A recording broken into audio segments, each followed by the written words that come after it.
கடைசி ஒரு பதிவு. நான் கன்னியாகுமரிக்காரன். எங்கள் கன்னியாகுமரி மாவட்டத்தினுடைய தொகுதிகளை பற்றி போடலை அப்படி. குமரி மாவட்டத்தை பொறுத்த வரைக்கும் 6 தொகுதிகள். அதில் 6ல் 4 தொகுதிகள் வந்து பாரதிய ஜனதா பார்ட்டி ஜெயிக்கும் நான் நம்புகிறேன். கன்னியாகுமரி தொகுதியில் அண்ணன் ஆஸ்டின் டிஎம்கே வெற்றி பெறுவார்னு நினைக்கிறேன். அது மாதிரி கிள்ளியூர் வெற்றி.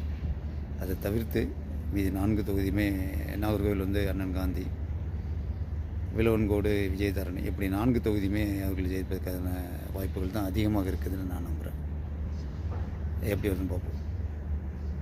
பத்மநாபபுரம் கன்ஃபார்மான வெற்றி. பத்மநாபபுரம் நான் கல்லூரி படிக்கும்போதே தமிழக அரசியல் வரலாற்றில் பாரதிய ஜனதா கட்சிக்கு ஒரே ஒரு எம்எல்ஏ பெற்றுக் கொடுத்த தொகுதி. 1996 காலகட்டத்தில், 95-2000 அந்த காலகட்டம். அண்ணன் சி வேலாயுதம் ஒரே ஒரு எம்எல்ஏயாக ஜெயித்து சட்டமன்றத்தில் நுழைகிறார். அப்பொழுது நான் கல்லூரி மாணவன். அந்த கன்னியாகுமரி மாவட்டத்தை பொறுத்த வரைக்கும் கொஞ்சம் பிஜேபியினுடைய கொஞ்சம் ஸ்ட்ராங்கான இன்ஃப்ளூன்ஸ் உள்ள தொகுதி. அதனால் 4 தொகுதி கன்ஃபார்மாக ஜெயிக்கிறாங்க பிஜேபி. இது நம்ம கணிப்பு. நாளைக்கு எப்படின்னு பார்ப்போம்.